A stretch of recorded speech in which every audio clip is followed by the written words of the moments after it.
Hola, ¿cómo están? Bienvenidos a Master Vidal, este canal de reflexión literaria y de reflexión de carácter de desarrollo personal bueno, transmitimos desde la plataforma de YouTube.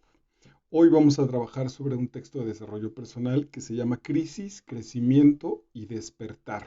Crisis, Crecimiento y Despertar del maestro Enrique Martínez Lozano.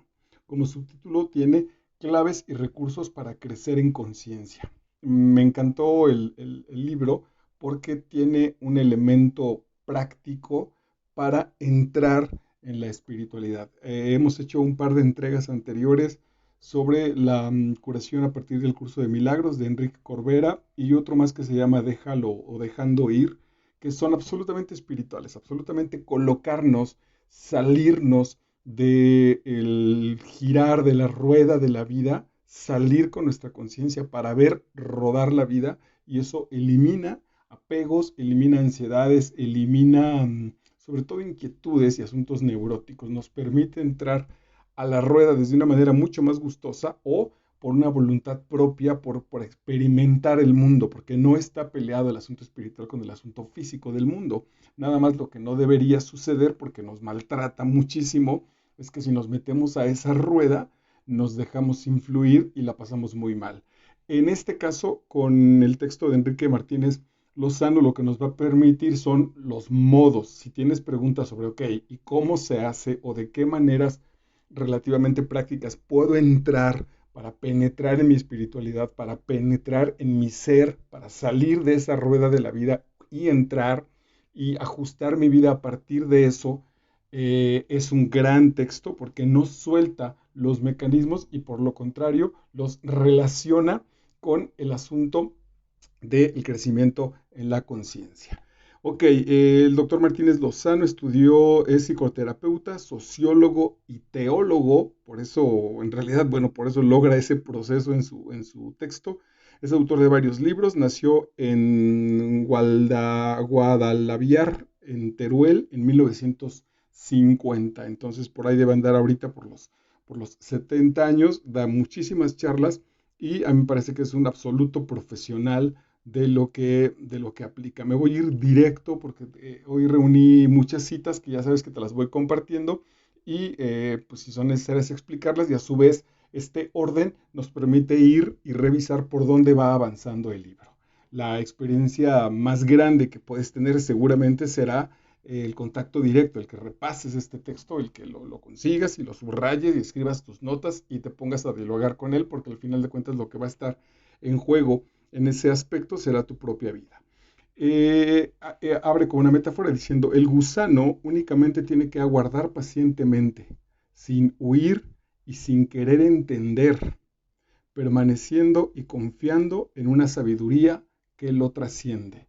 Habla en este caso del gusano a punto de convertirse en mariposa. En ese proceso, justo lo que te decía, tenemos que confiar en que somos parte de un proceso mayor que sin duda nos tiene ahí, que sin duda puede estar siendo incómodo, pero básicamente en el que hay que confiar porque nos va a generar o está trabajando nuestras propias alas. Puso un ejemplo fantástico de unos científicos que, claro, pues en ese sentido se sacrificaron las pobres y nacientes mariposas, donde les ayudaron a abrir este capullo. Los científicos lo tomaron y lo abrieron, ayudaron en la cooperación, cooperaron para abrir ese capullo, y entonces las mariposas se liberaron antes y no sufrieron tanto le voy a llamar el estrés, pues la angustia de ese encierro y el querer salir. Y lo que encontraron fue que obtuvieron mariposas más débiles. Muchas de ellas, incluso la minoría verdaderamente, logró volar. Muchas de ellas no alcanzaron a volar. La batalla por romper el capullo fortalece las alas. Ese ejercicio de fortalecimiento de las alas fue lo que les permitió volar. Los que no pasaron por ese proceso, porque el científico les ayudó a abrir el capullo, fueron débiles y entonces pues murieron, no pudieron avanzar. Lo relaciona, por ejemplo, con el asunto con los hijos, que es muy relativamente amoroso ayudarles a abrir estos capullos, facilitarles las cosas. Bueno, en la medida que hagamos eso, no solo con los hijos, con cualquier persona, estamos evitando que sus alas, que serán el medio importante para volar, para conseguir sus metas, aparezcan débiles. Muy interesante y muy linda la metáfora, muy fuerte también. El modo concreto pasa por venir al momento presente. ¿Cómo vamos a resolver este asunto del mundo que gira y a veces nos aplasta? El modo concreto pasa por venir al momento presente y aceptar completamente la verdad de lo que hay. No engañarnos, no llevarlo a un proceso de la lógica, de la racionalización. Esto es lo que tengo, este es el presente en el cual me estoy moviendo en este momento. El mío hoy te lo comparto porque por cierto no lo dije, es miércoles 7 de abril y son las 8 de la noche con 11 minutos y estoy en una casa, por ejemplo, ahí pueden empezar las realidades. Estoy en una casa, estoy protegido, estoy muy bien, tengo el tiempo para compartir contigo esta información. Acabo de leer mi texto, tengo un poco de agua, me siento muy bien, tomé un descanso hace un rato y le puedo empezar a agregar situaciones que podían empezar a ajustarse como situaciones neuróticas. No estoy en mi casa, estoy viviendo en la casa de mi mamá. Y esa es la verdad. Y si no acepto ese momento presente, si empiezo a cuestionar que vivo en la casa, en una casa que no es mía, en una casa que ya no me pertenece, que a partir del parón este que se sufrió por la pandemia, todavía permanezco aquí. Si no acepto con eso, va a empezar a desarrollarse la neurosis. El primer elemento para partir de alguna situación, para generar un punto de partida justamente hacia moverme a otro lado, es aceptar esta verdad. No hay que evitar nada, no apegarse a nada, acoger todo aquí y ahora como único medio de trascenderlo y no reducirnos a ello. Si me quedo a resistir esa verdad que en este momento habita mi presente, más me voy a sostener en esa, que además será relativa evidentemente. A partir de ese momento de estar en el presente, habremos empezado a descubrir lo que realmente nos interesa y nos satisface, y lo que nos interesa y nos satisface no es el mero bienestar en el que estábamos instalados, sino ser lo que somos, entrar en contacto con nuestra identidad más profunda y dejarla vivir. Por eso estas crisis, estos elementos son para crecer, para despertar, para establecer nuevas posiciones. Ahí te puedo decir que esta crisis que me ha traído a mis 50 y cacho de años a la casa de mi mamá de vuelta, lo que ha generado ha sido una resanación absoluta de la relación que yo tenía con mi mamá. Mi mamá se convirtió literalmente en otra persona y seguramente esta cercanía, ella pudo ver ese marco y yo esa señora mamá que la vida nos fue alejando, nos fue distanciando, todas las deudas que traíamos atorados durante nuestra existencia, en esta cercanía, gracias a esta crisis, se han resuelto. La relación con mi madre es verdaderamente abierta, sana, considerada, de perdón por parte de los dos, por lo tanto novedosa, de aceptación absoluta. Ese es el primer elemento y eso es lo que obtuve a partir de aceptar este presente. Si además de eso, o quitando eso, yo siguiera manteniéndome aquí en mi necedad, a partir de mi orgullo me castigara, no hubiera podido permitir que esa otra parte apareciera. Es más, no la hubiera visto. Se trata realmente de una cuestión de toma de conciencia. Una vez que la persona, tras sus esfuerzos vanos por encontrar la plenitud fuera de nosotros, cae en la cuenta de que no se trata de hacer ni de tener, sino de ser, da la bienvenida a todo lo que se pueda presentar en su vida. Ese es el gran elemento. La crisis y el crecimiento nos llevan a reconocer lo que somos. Y una vez que aceptamos eso que soy, empieza la semilla a abrirse y empieza a generarse el nuevo panorama, el nuevo hombre, la nueva mujer. Porque su objetivo ya no es un bienestar sensible, sino secundar en el anhelo profundo el anhelo profundo de ser ella misma. Ya no estoy para traer cosas sensibles a mi vida, ropa cara, lo que tú quieras, sino el anhelo profundo de encontrarme y ser yo. Es paradójico, porque aunque en 50 años no he sido otro más que yo, lo he desperdiciado pensando en que los logros están afuera. Empiezo a reconciliar conmigo mismo y eso puede suceder a la edad que tú quieras, el verdadero objetivo de la existencia, que era ser yo. Ya lo era, pero era de forma inconsciente. El anhelo profundo de ser ella misma es el comienzo del despertar. Esto es lo que le llaman los místicos el despertar, que no es ninguna revolución, es modificar la experiencia, empezar a vivir en el mundo, pero a partir de mí mismo, de ser yo mismo. Ya no soy una máscara, ya no soy un borrego, ya no soy un personaje. Al aparecer cualquier negatividad, comillas, frustración, dolor, pérdida, abandono, debilidad, fracaso, no huyes ni tratas de evitarla. Ya estamos en la base de que vamos al presente y aceptamos cualquier situación que aparezca. Ni buscas compensarla con nada. Tampoco te entretienes dando vueltas a tu cabeza, sino que sencillamente la acoges y te la dejas sentir. La tomas, la aceptas y a partir de aceptar esa condición, el punto que sigue es dejo, reviso qué se siente tener esa experiencia. Te lo prometo que estoy trabajando en eso y es verdaderamente maravilloso. No tal como la experiencia, sino que ya no es un nudo que me dura todo el día. Hace 3 o 4 días me cancelaron de un trabajo que me había hecho mucha ilusión y además me cancelaron de manera relativamente violenta. ¡Pum! Me partieron. Adiós, no vamos a trabajar contigo. Gracias, Tantán. Adiós. Fue muy difícil. Fue un gran impacto. El corazón me latía a toda velocidad. Te prometo que me duró 20 minutos la situación, la acepté. A los 20 minutos regresé a una sensación de alegría de estar conmigo mismo. No justifiqué nada, ni siquiera dije, ustedes se lo pierden porque yo soy un chingón. Nada, se cerró y por cierto, no se lo he comentado a nadie.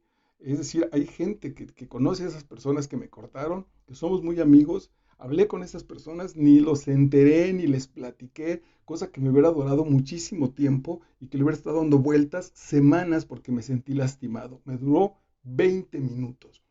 Esa es la enorme riqueza, ese es el gran regalo de salir de esta rueda shakespeariana de la vida y ya, y estoy sintiendo esto y posiblemente después me regrese a la rueda que me convenga. Nuestra próxima entrega en este desarrollo personal será de Alice Miller, el cuerpo nunca miente, y tiene que ver también con una sanación que el cuerpo reconoce a partir de los sentimientos. Hemos cancelado de manera espantosa nuestros sentimientos, los hemos visto como una consecuencia de las acciones. Bueno, pues esa consecuencia de las acciones, al final de cuentas, es la que está determinando nuestra existencia e incluso la que determina en realidad el resultado de nuestras acciones. Piénsatelo, por favor, para que revises. El punto es que es tan sencillo el proceso, está tan cerca que no le creemos. Pensar que a partir de lo que siento puedo resanar, restablecer mi vida, me parece de una sencillez que yo diría, pero ¿cómo va a ser si tengo trauma? Necesito terapia, psicoanálisis, charla, logoterapia, lo que tú quieras. No es cierto. El punto de sanidad y de sanación siempre ha estado aquí, pero evidentemente nunca lo hemos practicado, nadie nos lo ha enseñado. Una vez experimentado, se trata ahora de un ejercicio constante de adiestramiento, para no dejarse encerrar de nuevo en la idea egoica, lo que te acabo de decir. Ok, me sentí lastimado, lo viví, pero ya no me enlazo, ya no vivo pensando en la revancha, en la desventaja, en la victimización, sino salir de ella en cuanto detectamos el encierro. El objetivo que buscamos no es sentirnos bien, sino permanecer en contacto con quien realmente somos. No es cambiar mis sentimientos, sino reconocer que ese sentimiento es información para este testigo que soy de esta rueda que es mi vida. Todo lo demás se nos irá dando como una promesa de confianza y una promesa de espiritualidad.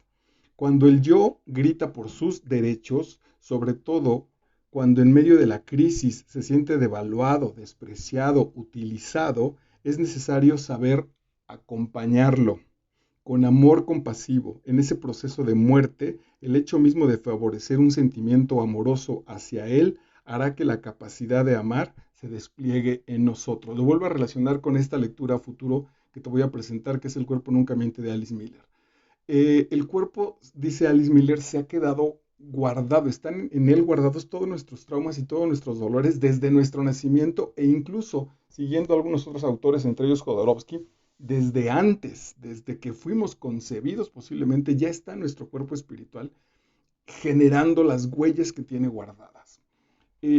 Esa sanación de esa carencia o de esos traumas o de esas rasgaduras está en nuestro propio cuerpo y por lo tanto en nosotros mismos. Entonces es importante también tratarnos con compasión, tratarnos con amor. Ok, estos son los resultados de que me hayan votado.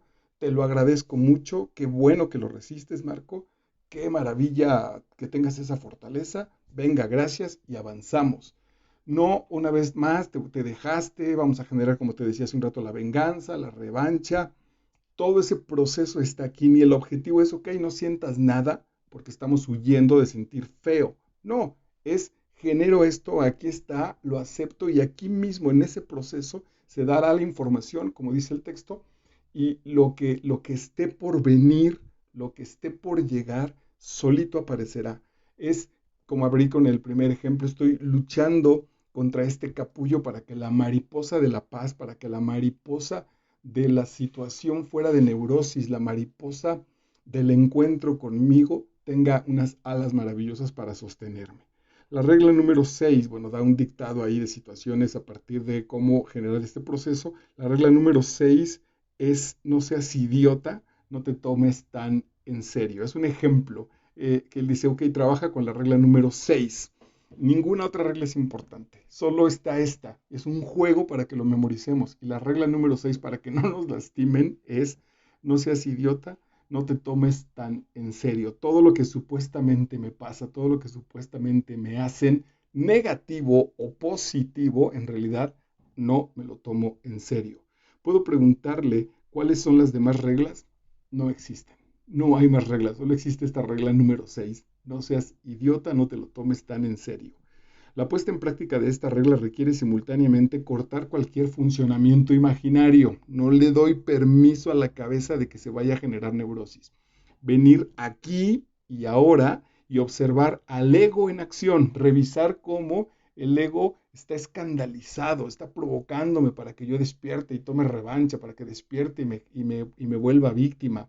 Y yo lo dejo actuar, lo estoy viendo actuar hasta que su disfraz se caerá. Y observar al ego en acción tomando distancia de él. Está bellísimo el asunto, muy práctico, entonces cuando lo leas verás que es muy sencillo. Siempre que el yo se sienta débil y vulnerable, nos encontramos ante una encrucijada.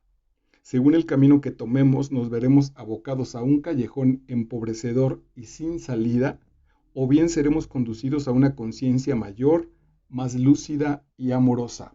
Entonces, aparece la vulnerabilidad, aparece la debilidad y tenemos esta encrucijada. Para acá hay un camino sin retorno y con una pared a la cual vamos a topar brutalmente. Y acá hay paz, conciencia, mayor lucidez y amor. Ni siquiera es voluntario. Es una vez que estoy ante esta posible encrucijada, aquí me permito sentir y solo el darme el permiso de sentir y solo asistir como testigo a eso, en automático me lleva a la parte liberadora de esa dicotomía, de esas dos posibilidades. Cuando en la infancia se ha vivido inseguridad económica o el niño lo ha percibido así, la relación con el dinero no será ya nunca fácil. Si como yo, eso me angustió mucho, porque mi familia nunca tuve una carencia como tal, nunca nos quedamos sin comer, por ejemplo, nunca fui a la escuela sin lo que me hayan pedido, jamás, lo prometo, es decir, no tuve ese trauma, pero constantemente pusieron en mí el asunto de la culpa. Todos los uniformes, todas las camisas nuevas, todos los tenis, todos los regalos, todas las salidas a comer afuera iban cargadas de culpa, del enorme esfuerzo que estaban haciendo mis papás por darnos ese regalo. Entonces se volvía en muchos sentidos incluso nada disfrutable el proceso. Yo no fui capaz de disfrutar las cosas. Lo que se quedó fue una especie de culpa y una situación conmigo de que me cuesta mucho disfrutar las cosas y yo creo que no me las he ganado. Hago brutales esfuerzos para ganarme las cosas. ¿Te imaginas si ponemos esto en una relación? Entonces me sobrequemo, me sobreagito, sobretrabajo. A la gente le cuesta mucho, a mis parejas les cuesta mucho encontrar un marco relajado que esté en la disposición de ser amado. Es muy fuerte porque su propio amor, el que ellas mismas me regalan, yo estoy buscando cómo ganármelo. Eso me quita atención de ella por estar preocupado de cómo me gano ese amor. Es un trauma infantil que no he podido resolver. En el caso del dinero, así está. Si tu contexto del dinero fue ese en el asunto familiar, dice el texto, la relación con el dinero ya nunca será fácil. Hay que aprender a reprogramarla, a retrabajarla. Mientras la asociación dinero-seguridad grabada a nivel neuronal no se deshaga, porque está el canal en mis neuronas directo. Dinero crisis, dinero cuidar, dinero miedo, dinero etcétera. Mientras esa relación no se rompa y se cree una nueva, le resultará imposible vivir ajustadamente su relación con él. No tendremos una relación sana con el dinero, aunque querramos. El asunto es que de manera inconsciente estamos respondiendo a otra manera. Estamos respondiendo a otra situación, como la escena esta del doctor que le pega a nuestra rodilla para los reflejos y la rodilla se mueve. No lo podemos evitar. Sentimos ese golpe y ¡pum! Se levanta el reflejo. Hay que modificar ese reflejo, esa instantaneidad que tiene nuestra cabeza con respecto a los asuntos del dinero. Y cuando se activa material psicológico del pasado, se ponen en marcha los mismos mecanismos que nacieron en su momento. Ahí está lo que estoy diciendo. Esto explica que, aun queriendo vivir tales situaciones de un modo constructivo, la persona experimente dificultad para tomar distancia. Una de las características del primer dolor emocional consiste precisamente en su carácter totalizador. Lo abarcó todo. Fue tal nuestra necesidad de cuidado que no descuidamos nada justo. Fue tal nuestra necesidad de cuidado que por todos las posibilidades, todas las abarcamos. Y su fuerza centrípeta que hace que toda la vida y la actividad del niño se vea como absorbida por el malestar. No había otra preocupación más que no hacer enojar a mi mamá, por ejemplo, más que el temor que me generaba la culpa de que hoy no hice la tarea y mis hermanos me van a acusar o lo que sea. Cuando eso ocurre en un adulto, es un síntoma de la intensidad de la herida infantil que ha despertado, no solo con el tema del dinero, sino cuando cualquier situación emocional nos lleva a este estado, es automático que estamos generando un reflejo de un dolor que fue gestado en la infancia. Situaciones repetidas de, este es brutal, este es muy fuerte, situaciones en la infancia repetidas de no ser tocado, abrazado, acariciado, mirado con gusto, tenido en cuenta, respetado, cuando no se le ha hecho sentir la alegría de que estuviera en el mundo, cuando se le ha comparado con otros hermanos o se ha sentido desplazado por ellos, cuando no se le ha dedicado tiempo suficiente o no se ha estado disponible para él, cuando no se ha conversado gustosamente con él, ni se le ha ayudado a crecer en seguridad y confianza, cuando eso no se da, el niño experimenta sensaciones de orfandad y abandono que en determinadas sensibilidades pueden grabarse a fuego. Fue un brutal marcaje de soledad, de angustia, de yo no soy importante. Fíjense que esto es muy fuerte, porque insisto en que en mi niñez fui un niño, me pegaron, por ejemplo, sí, mis dos padres me llegaron a golpear. Sin embargo, bueno, comparado con las golpizas que vi o que me platicaron otros amigos, las mías podrían parecer tonterías, pero hay que valorar las diferentes sensibilidades desde donde las recibe el niño que fue golpeado. Para un niño muy sensible, quizá un golpe ni siquiera signifique, quizá la sola mirada lo puede estar lastimando o este asunto de estar interiorizando que no soy importante puesto que lo que yo genero, lo que yo pido, no se cumple. Traigo una brutal marca que me ha costado mucho trabajo en cualquier otro tipo de relación y es que no me cumplan las cosas. Me pongo muy mal, me ponía muy mal cuando alguien me decía, nos vemos mañana y no se acordaba, o alguien me decía, te voy a comprar un libro y no me lo compraba, sin yo pedírselo, salía de esa persona y no lo hacía, me lastimaba mucho porque enseguida me llevaba ese trauma infantil grabado a fuego que es yo no soy importante. A mí mis padres me prometieron mil cosas, mil, casi podría generarte una lista de todas las cosas que me dijeron, que iban a hacer conmigo, a dónde me iban a llevar, que yo iba a tener y que no estaban y que de manera inconsciente, eso fue muy fuerte y muy brutal, muchas de esas ocasiones solo lo dijeron para quedar bien. Entonces íbamos a casa de los primos y tenía una pelota verde. Y entonces mis hermanos y yo, papá, ¿nos compras una pelota verde? Frente a todos. Y mi papá contestaba, sí, claro, ¿dónde la compraron? ¿Cuánto cuesta? Ah, pues tal y tal. Y ya. Y entonces al paso del tiempo, oye, papá, esa pelota verde que nos prometiste en casa de los primos jamás llegó. abrió la boca para quedar bien con la gente. Es brutal, porque él queda bien con las personas, pero no le importamos en realidad nosotros. ¿Por qué? Pues porque somos niños.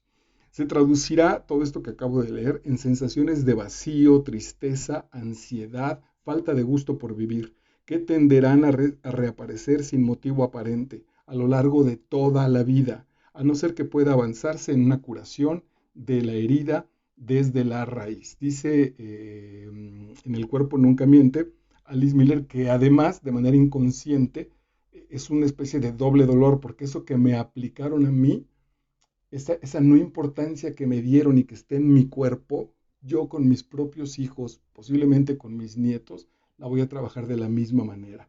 Podré decir, incluso vivir la experiencia de que los amo, pero mi cuerpo no tiene coherencia. Cuando yo digo amo a mi hijo, mi cuerpo no tiene la coherencia de saber qué hacer, porque yo no fui amado. Entonces se las voy a aplicar igual. El punto es también cuántas veces entonces yo prometí algo que no lo cumplí, cuántas veces habré dicho muchas cosas por quedar bien y no me importó porque más o menos el mecanismo de manera inconsciente es, pues si no lo hicieron conmigo, yo por qué tendría que hacerlo con los que siguen, aunque se trate de mis propios hijos. Es fuertísimo.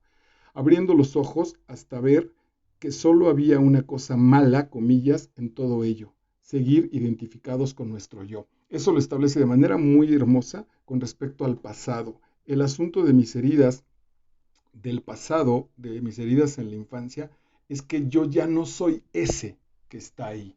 El punto es que cuando algo se parece, me prometes algo y no me lo cumples, el que se lastima de nuevo fue mi niño y yo de manera sin saber y además incluso si lo cancelo, ese sentimiento se va guardando, hay una especie de cáncer que empieza a formar y a veces de manera literal aparece una enfermedad.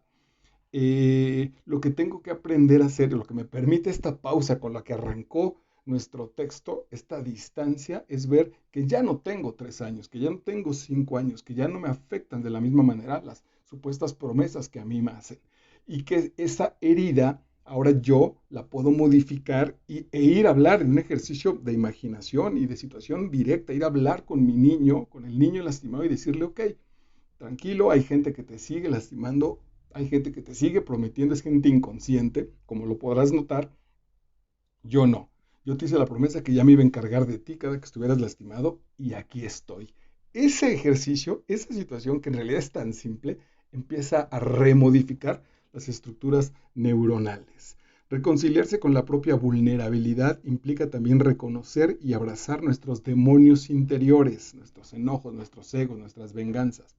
La sombra que habíamos enajenado, la parte mala de nosotros que habíamos escondido, que nos ha permitido o nos ha dispuesto a vivir una vida hipócrita, ocultado o reprimido. Son los tigres que llevamos dentro. Yo tengo una obrita que se llama Paco y el monstruo. Son los monstruos que llevamos dentro y que tienen rostro de miedo, ira, tristeza, soledad. Necesitamos mirarlos a los ojos, a pesar del vértigo que puedan despertarnos y abrazarlos con bondad. Es decir, este distanciamiento nos permite enfrentar al tigre y reconocerlo. ¿Da miedo enfrentar al tigre? Pues por supuesto que sí, pero es la sanación absoluta. Pendiente de lo que pueda conseguir, el yo sufre por dos motivos, porque no logra lo que desea o porque lo logra y teme perderlo. En cualquier caso, el destino del yo es sufrir, por lo que a mayor identificación con él, sobre todo en el caso de un yo psicológicamente más roto, más inestabilidad emocional y más sufrimiento inútil. En mi crisis de los celos con algunas parejas, este era el proceso. Es decir, si estoy con ellas y estoy seguro de que están aquí conmigo, tengo miedo de perderlo, entonces no quiero salir. Y cuando ellas están afuera, se vuelve a desarrollar ese miedo. Si yo me identifico con ese dolor, lo que genero es más inestabilidad emocional y un sufrimiento inútil al final de cuentas. Porque era relativamente sencillo. Si yo cacho que me estaban engañando, viene la libertad, ok, me separo y se acabó. Sin duda será fuerte, pero ya no estoy con ese proceso que me engaña. En realidad entonces no estoy dependiendo de la conducta de la otra persona, sino de mis propias heridas emocionales. El yo dolorido se alimenta de aquello mismo que lo ha creado. Por eso es un monstruo que se alimenta con su propio proceso, el sufrimiento. quien debido a las experiencias padecidas a lo largo de su vida se ha identificado con un yo dolorido. Si no sufre, sentirá que no existe. Aquí es brutal. Aquí hay un ejemplo muy fuerte con el asunto de los niños. Hay niños a los cuales les hemos solo entregado sufrimiento, que entonces cuando no tienen el sufrimiento piensan que no existen. Y entre no existir o existir sufriendo, se escoge el proceso de existir sufriendo. Esta famosa situación que hemos oído también en las parejas, de que es más rica la reconciliación. Ahí hay una adicción al dolor. No podemos estar bien cuando estamos bien, porque tenemos esa herida, y esa herida es la que nos alimenta. Entonces necesitamos lastimarnos para alimentarnos. Es un proceso que no se acaba, va creciendo y es brutalmente terrible, te está consumiendo la existencia. Dirigir nuestra atención al cuerpo, concretamente a la sensación física de malestar en que en él aparece, al hacerlo, al entrar en contacto con la situación física que nuestro cuerpo manifiesta, se corta la conexión entre el yo dolorido y la rumiación mental. Entonces me duele mi corazón porque me lastimaron. Y si empiezo a generar, eso me pasa siempre, malditos tipos, no me guardaron fidelidad, bla, bla, bla, no solo, es decir, no solo no me voy a alejar, sino que lo hago un nudo, lo enlazo. Cuando aparece esa lastimadura en mi corazón y yo voy directamente al sentimiento y no lo enlazo con nada, voy tomando distancia de ese dolor. Ya no se enlaza, ya no tiene de qué alimentarse. Entonces, claro que surge, pero se va a extinguir. Haz una, haz con todo cuidado, digo, esto es evidentemente un juego. Se me ocurre ahorita aquí con las servilletas. Si yo prendo esta servilleta con un encendedor y la pongo en un plato, entonces se agotará en un plato de vidrio, entonces esta servilleta, una vez que caiga el plato de vidrio, el fuego la consumirá y ahí se acabará y yo solo seré testigo del proceso en el que se consumió esta servilleta.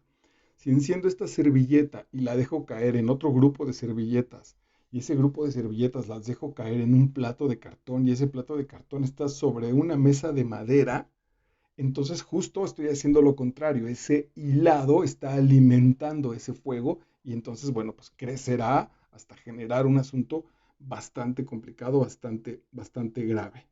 Entonces dice, al hacerlo se corta la conexión entre el yo dolorido y la rumiación mental. Queda solo el dolor al que atendemos. Y entonces queda solo ese fuego al que le hacemos caso.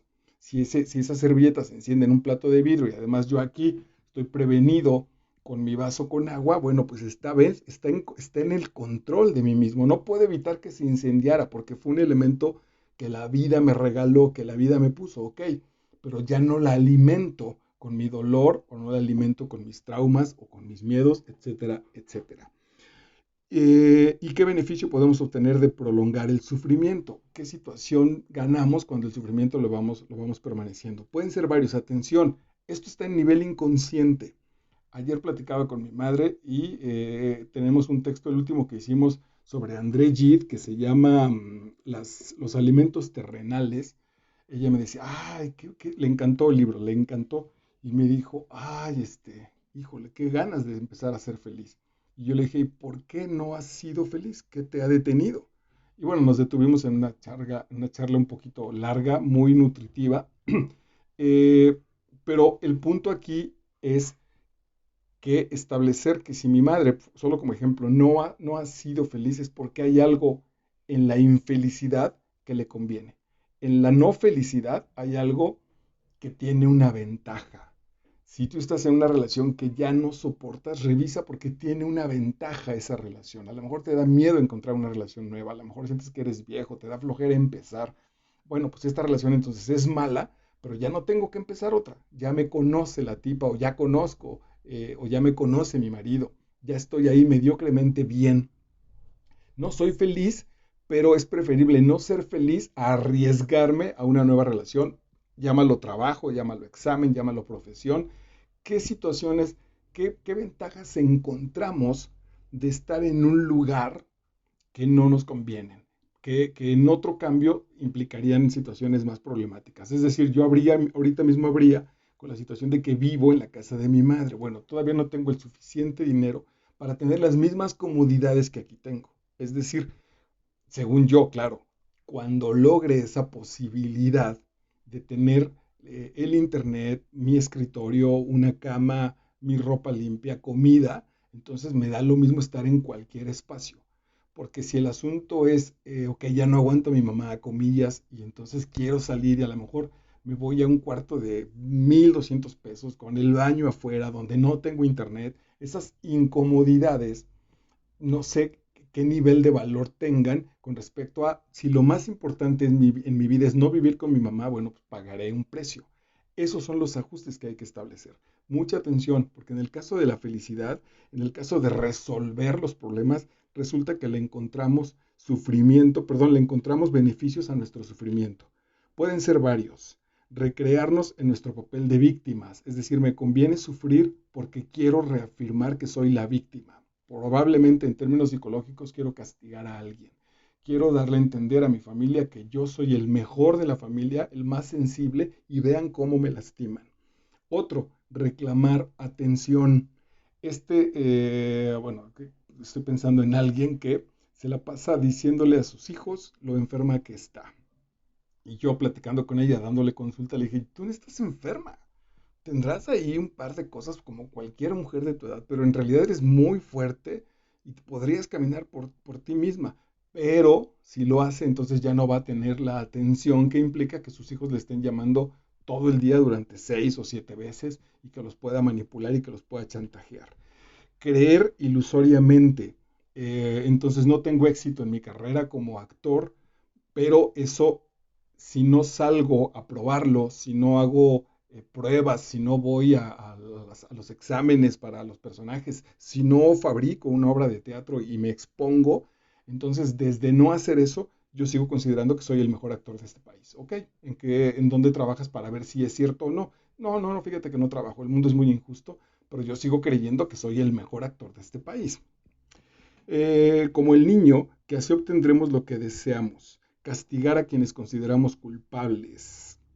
Ok, eso podemos estar generando, es decir, ¿qué ventajas tiene de nuestro sufrimiento? Siguiente, sufrimos porque nos escapamos del presente y nos identificamos con la historia que nuestra mente construye. Entonces, claro, lo enlazo, hago este tejido de sufrimiento y eso me da sustento existencial.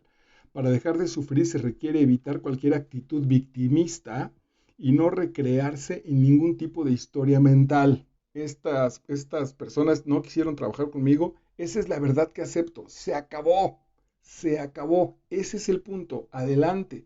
Si de ahí establezco, es que no escribo bien, es que no tengo talento para la dramaturgia, es que no soy sensible, es que lo que quieras, solo estoy generando basura. El punto es, alguien dijo, no quiero trabajar contigo, esa es la verdad, y ahí se acabó. Porque estuvo también la posibilidad de, vendrá mi venganza, voy a escribir una obra maravillosa donde estas mujeres se arrepientan. No lo sé, no tiene sentido. No quiero trabajar en ese punto. El asunto fue, no quieren trabajar conmigo, venga, ¿qué sigue? Pues sigue cenar, sigue platicar con mi hermano, sigue preparar esta cápsula, sigue la lectura, pues a eso entonces. Y no recrearse en ningún tipo de historia mental, sino permanecer anclado en el aquí y ahora, revisar cómo la servilleta de mi pasión se agotó y una vez, comillas, aburrido de ese espectáculo, generarme al otro. La secuencia suele ser esta. A raíz de algún acontecimiento desagradable, aparece un pensamiento cargado emocionalmente por una historia anterior, por una lastimadura, le voy a llamar, por una herida anterior, ni siquiera esta.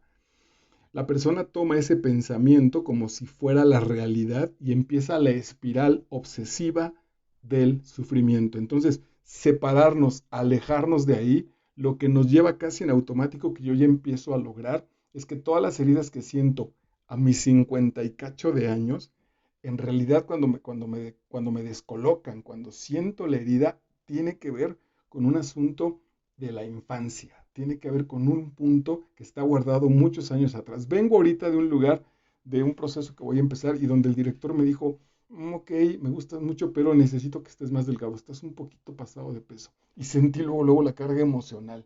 Y entonces revisé, bueno, en ese momento no pude detenerme, pero la guardé. Y entonces de regreso, en pleno transporte público venía, ok, a ver, revisa cómo me sentí cuando estuve, me dijo, estás un poco pasado de peso.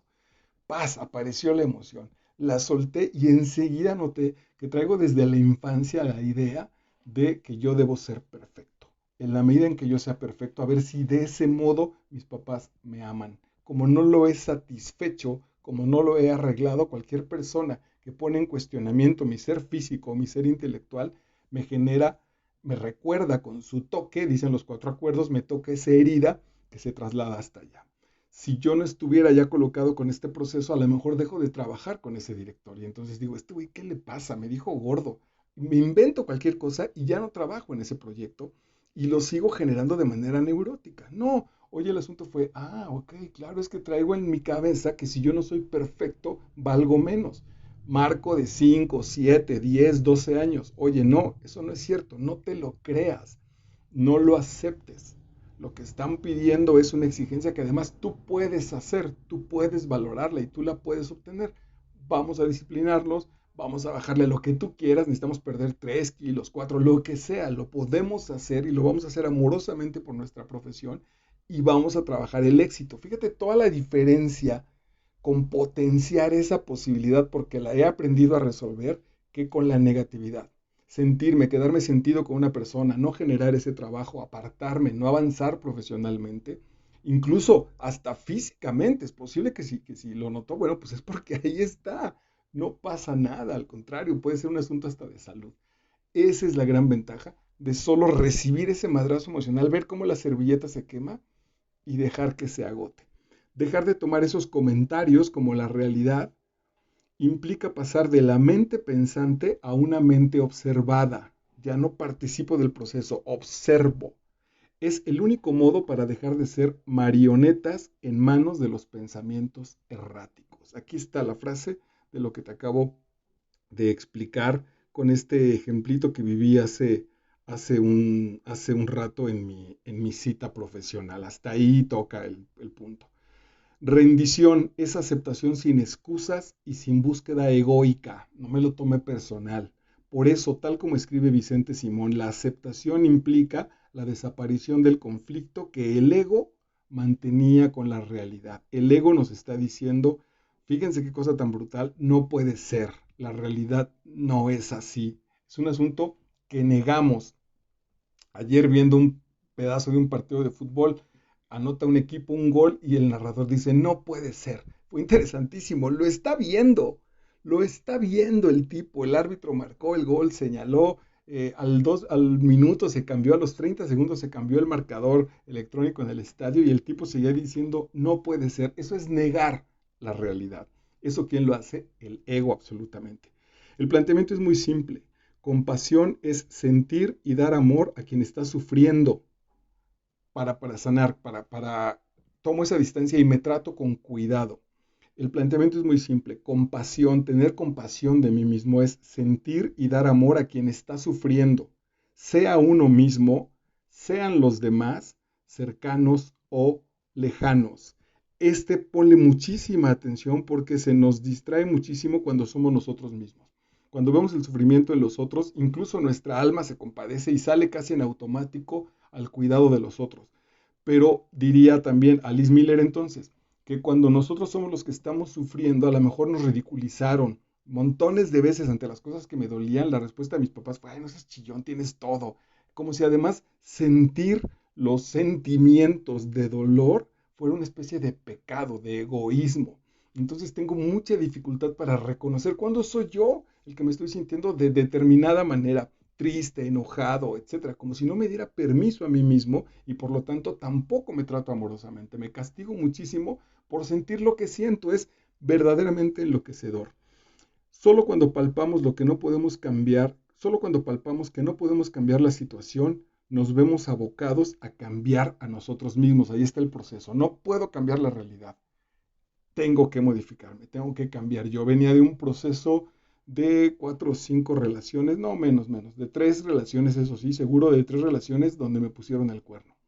Y entonces, ok, ¿qué está pasando? Hubiera sido fácil decir, no, pues que a partir de esto ya todas las mujeres ponen el cuerno. No, ¿qué estoy generando? ¿Qué dentro de mí está provocando esa experiencia? ¿Qué de la lección no me he aprendido para trascenderla y avanzar a otra cosa? Entonces la realidad está ahí. El que tiene que cambiar soy yo.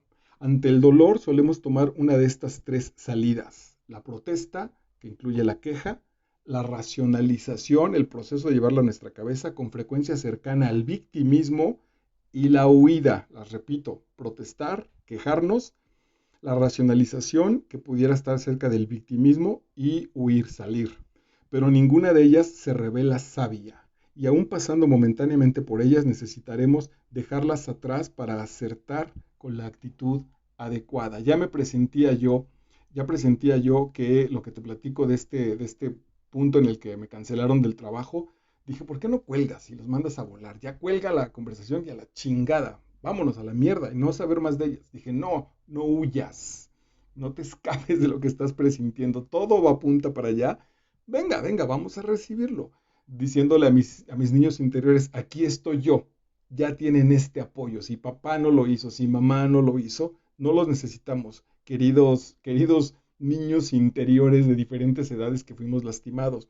Aquí estoy yo, vamos a recibirlo. Y entonces, otra vez, como ya te platiqué, le dimos completamente la vuelta a ese proceso. Restablecer el diálogo con nuestro niño interior, niño o niña. Dentro de este diálogo merece una mención especial la acogida de nuestro niño interior. Sabemos que cuando el problema del presente alcanza algún ribete de desproporción por su intensidad o repetitividad, lo que te mencionaba de estas 3 o 4 relaciones que me enteré que me ponían el cuerno, es muy probable que nos hallemos ante alguna herida o carencia infantil. Quien necesita ser alcanzado en este caso no es el adulto que hoy somos, sino aquel niño que quedó olvidado en algún rincón de nuestro inconsciente, a quien tenemos que encontrar, acoger y reconocer. De hecho, que te platico que me cortaron del trabajo, yo venía de una experiencia muy fuerte, muy traumática en la adolescencia. Tenían que escoger entre 2 jugadores de fútbol, uno bastante malo y otro muy jovencito. Hagan de cuenta que la selección de fútbol, el límite era de 16 años y yo tenía 14. Y entonces quedaba un lugar y competíamos ese chico que tenía 16 años pero que era muy mal jugador y yo que tenía 14. Yo era muy buen jugador, pero la desventaja que yo tenía era que la gente era 2 años mayor que yo. Y el proceso fue muy doloroso porque uno de los que participó de esa decisión, o que pudo haber participado en realidad de esa decisión, era mi papá. Y mi papá no tuvo la confianza para decir, pues yo creo que Marco es mejor que el chico ese, aunque sé que está joven, es mejor. O zafarse, que fue lo que hizo en realidad, huyó de esa decisión, pero no habló conmigo, no la repuso. Solo él, digamos que se lavó las manos y eso a mí me lastimó mucho, porque yo sí pensé que mi papá no tenía fe en mi posibilidad como jugador de fútbol, porque fue en ese asunto. Y me lastimó muchísimo. Ok, esta vez que me cortan de ese trabajo, aparece otra vez ese trauma, pero ya viene puesto desde otra manera. Ya el trabajo que no hizo mi padre lo estoy haciendo yo conmigo mismo. Tendremos que empezar por visualizarlo, dedicarle el tiempo y hacernos cargo de él, acogiéndolo con una mirada bondadosa y un sentimiento de amor, diciéndole lo que siempre necesitó escuchar. No lo he hecho todavía en público, creo que no me importaría, pero ya no hay momento donde me sienta angustiado, si extraño a una persona, si el dinero no llega, si lo que tú quieras, si algo me da miedo, ya no hay momento en el que pueda estar 2 o 3 minutos conmigo mismo, reconocerlo y pasarme los brazos encima de mi cuerpo. O ahora que hago ejercicio, por ejemplo, eh, lo proyecto como si estuviera haciendo ejercicio con mis pequeños. Entonces está el de 15 años que era bastante flojillo, está el de 10, está el de 5, está el de 3 que no sabe ni qué hace, pero que es muy chistoso y de verdad la paso muy bien. De verdad me termino muy contento de ese proceso. Sé que un día lograré generar eso de manera automática, ya no tendré que proyectarlo porque ya estará introyectado, metido dentro de mí ese proceso. Por ahora sí es necesario jugar con eso, imaginarlo, venga, sin ningún temor, porque el lado contrario era la angustia, era la neurosis, era la parálisis. Si alguien tiene que decir, me pareces loquito porque hablas con unos pinches niños que no existen, me tienes sin cuidado. Lo que está en juego es mi propio corazón. El niño es pura necesidad y básicamente necesidad de sentirse reconocido. Y los 4 cauces a través de los cuales le llega la respuesta son el cuerpo. O sea, es decir, los niños se sienten reconocidos porque los tocamos. La mirada, el tiempo de calidad que se le dedica y la verbalización, la palabra verdadera y bondadosa que se le dirige. Ayer le decía a mi mamá que el término más complicado en mi existencia, que me lo tiraba mi papá, era que cuando yo hacía algo que a él le parecía que no estaba bien hecho, o que yo había hecho una travesura o algo, era su pregunta de ¿qué estás loco? Ya no sucede, pero esa era la pregunta que más me lastimaba en la vida, que mi papá me preguntara ¿qué estás loco? Porque de verdad, en mi amor por él, yo sí me lo cuestionaba. Yo decía, mi papá me está diciendo una verdad muy fuerte. ¿Y qué tal si de verdad estoy loco? Porque le creo tanto, le tengo tanta fe a este señor, que si él cree que estoy loco, es muy probable que yo esté loco. Evidentemente nadie está loco porque, porque empezó a comer la sopa o con cuchillo, ¿no? Estaba la cuchara, pero solo por jugar, en lugar de tomarla con la cuchara, la empecé a tomar con el cuchillo o con el tenedor para divertirme, para jugar, para experimentar. Y entonces que mi padre me vea comer la sopa con el tenedor y me pregunte si estoy loco era profundamente sacudidor. Ahí está el asunto de la verbalización. Cuando el niño no recibió la respuesta adecuada, la seguirá demandando, atención con esto, a través de los malestares que se nos repiten, dirá Alice Miller, a través de las enfermedades en el cuerpo. Hoy es el adulto que somos quien tiene que hacerse cargo de él, del niño, para que acogiéndolo le permita sanar. Desde este asunto, pues que yo te digo, desde proyectar la imagen de que estoy con ellos, hasta el asunto de tomar terapia, generar sesiones de coaching, lectura, ir al parque. Hace tiempo un psicólogo que trabajaba con él, de verdad fue bellísimo. La historia ya le he contado y es verdaderamente hermosa. Me dijo, le dije, es que traigo un trauma con los carritos, estos, los de fierrito, estos chiquitos que venden en el supermercado. Tengo un puto trauma con eso. Los veo en el súper y siento la angustia. Y me dijo, bueno, ¿ya te alcanza para comprar carritos? Le digo, sí, claro, me alcanzaría para comprar ya 5 cada que voy al súper. Pues cómpralos. No, pero es que ya no juego, ya no se me antojan. Cómpralos y tenlos ahí. Pues empecé a comprarlos. Después nos sucedió una cosa verdaderamente hermosa que un día la platicaré. Y se acabó. Se acabó el asunto. Los carritos me tienen ahora ya sin cuidado. No me generan dolor. Tampoco se quedó como una especie de obsesión. Y se sanó a partir de hacerle caso a ese proceso. Hoy te diré, por ejemplo, también que puedo andar en la vida, cuando menos en la casa, descalzo y ya no me enfermo de la garganta porque ese era un asunto fiel a mi madre. No andes descalzo porque te vas a enfermar. La quise tanto, la quiero, la amo tanto, que se lo cumplía, aún a pesar de enfermarme. Hoy digo, señora, te amo con todo mi corazón, pero estás equivocada. La gente cuando anda descalza en su casa no tiene por qué enfermarse, ni tampoco tiene que enfermarse si duerme con la ventana abierta. Ya no, eso logré modificarlo y fue muy hermoso sanar esa parte. Siempre que nos descubrimos inquietos hoy en nuestro nivel emocional, es señal de que nos estamos creyendo alguna historia mental. Es decir, nuestra vocación en realidad es la paz. Aparece la inquietud porque hemos empezado a generar basura mental. Una historia mental que nos hemos contado. La inquietud indica que estamos perdidos y dispersos en los pensamientos, identificados con el ego. Aparece la inquietud, ¿dónde estará mi novia en este momento? A partir de este proceso. ¿Por qué? Porque perdí el presente, porque dejé de estar concentrado en lo que te platico y me fui a esta situación que seguramente en algo me lastima, lo estoy inventando, que algo me lastima a partir de los celos. He perdido el presente. Entonces, ¿cómo regreso para que la angustia se termine? Vuélvete a conectar con el presente. Perdona si me estoy asomando, así que estoy viendo el reloj para ajustar mi duración. Algo nos decía que la vulnerabilidad resultaba muy peligrosa porque nos dejaba expuestos a la intemperie. La debilidad podía hacernos objeto de daño por parte de otros. El reconocimiento de la necesidad, aparte de hacernos dependientes, podía ser fuente de nuevas y dolorosas frustraciones. Decididamente parecía preferible apostar por la negación y el ocultamiento de esas realidades. Es parte de cómo fuimos generando el trauma, que se fue complicando en situaciones extensas. Por ejemplo, me ha costado mucho en mi vida, cuando estoy en pareja, sobre todo, comprarme cosas para mí. Tiendo mucho a comprar para los otros, pero para mí no. Casi las parejas a veces tienen que regalarme un suéter o decirme, oye, güey, ya te hace falta una camiseta, ya no te pongas esta camiseta, ya cámbiala.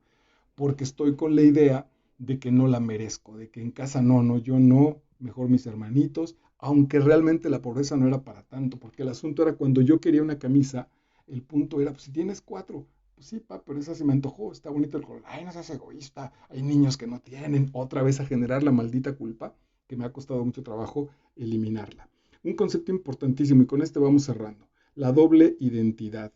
No es en absoluto algo extraño en la naturaleza. Una ola es, la doble identidad es ajustar que somos pertenecientes a dos sistemas.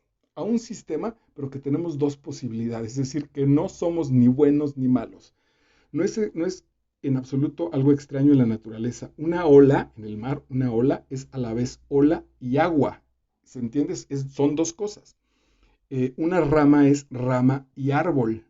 Un dedo es dedo y cuerpo. Mi dedo, que es mi dedo, también es el cuerpo. Si mi dedo me duele, todo el cuerpo lo resiente. El propio Jesucristo, recurre a una imagen de este tipo para hablar de la unidad. Yo soy la vid, vosotros los sarmientos. El sarmiento también es vid. Es decir, para ir generando a nuestra brutal cabeza racional que somos un elemento espiritual, es que si tenemos un contacto espiritual es porque también somos esa espiritualidad, que somos alma y cuerpo, que no soy solo el cuerpo, no soy solo los números, soy esas dos posibilidades en cualquier momento de nuestro presente. Cuando la familia se junta, si lo has recapacitado y si tienes esa posibilidad, si se juntan tus papás y tus hijos, en ese momento eres las dos cosas. A papá eres hijo y le hablas como papá y tus hijos a ti te hablan como papá. Somos esas dos cosas, no tenemos que ser necesariamente solamente uno. Sin embargo, el esfuerzo de autoafirmación exige un precio muy alto, el aislamiento, donde hay yo, habrá soledad, miedo y ansiedad. Habrá también pérdida del sentido de unidad y relacionalidad, estrechez de miras de quien olvida su pertenencia al todo. En definitiva, una vez más, ignorancia de quiénes somos. Somos un ser, somos un ente espiritual. Si lo cerramos a que soy solamente yo, me pierdo todas esas posibilidades. Lo que más ansía su autoafirmación neurótica, el ego, el yo, lo que más ansía es su autoafirmación neurótica. Sería bueno dar pasos para distanciarnos de él, no quejarse nunca. Estos serían los pasos para distanciarnos del ego, no quejarnos nunca, no buscar tener razón, no hacernos las víctimas, no buscar la venganza. Nuestra identidad más profunda no necesita de nada de eso. Marca las 4 leyes espirituales. Atención con estas, y creo que con esto voy a cerrar. Las 4 leyes espirituales. Las personas que llegan a nosotros siempre son las personas correctas. Lo que sucede es la única cosa que podía haber sucedido, no porque seamos marionetas, sino porque nuestro desenlace emocional y nuestro camino implica ese proceso. En cualquier momento que algo comience, ese es el momento correcto. Hoy tienes esta información, hoy empieza a reformar tu vida. No, yo ya estoy hecho, ya estoy muy grande, ya no tiene sentido. Hoy era el momento correcto para aprender, para generar ese proceso. Cuando algo termina, termina. Esas fueron nuestras 4 leyes espirituales. Si quieres ahí ponle pausa para que las reflexiones. Y creo que sí, sí, es la última porque además el tiempo se está agotando. Dice, la sabiduría es esta vida misma tal como es, pero vivida de verdad. No hagamos de la sabiduría una esperanza más, un ideal que nos separe de lo real.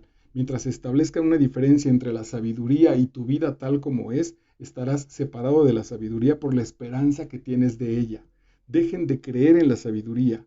Es una forma de acercarse a ella. No persigas la sanidad psicológica. Si estás persiguiendo la sanidad psicológica, te estás perdiendo del elemento en el que ya estás sanando. Si estás persiguiendo la sabiduría, la estás, alejando de ti. Reconoce el presente, reconoce los sentimientos de tu cuerpo, reconoce dónde estás colocado, acepta tu verdad y ese resultado ya es la sabiduría. Es precioso. Crisis, crecimiento y despertar, claves y recursos para crecer en conciencia. Estás en Master Vidal y este texto solo quiero darte la bibliografía para no dejar a nuestro autor. Es de Enrique Martínez Lozano. Master Vidal YouTube, yo soy Marco Vidal y me da mucho gusto cooperar contigo en tu desarrollo personal. Chao.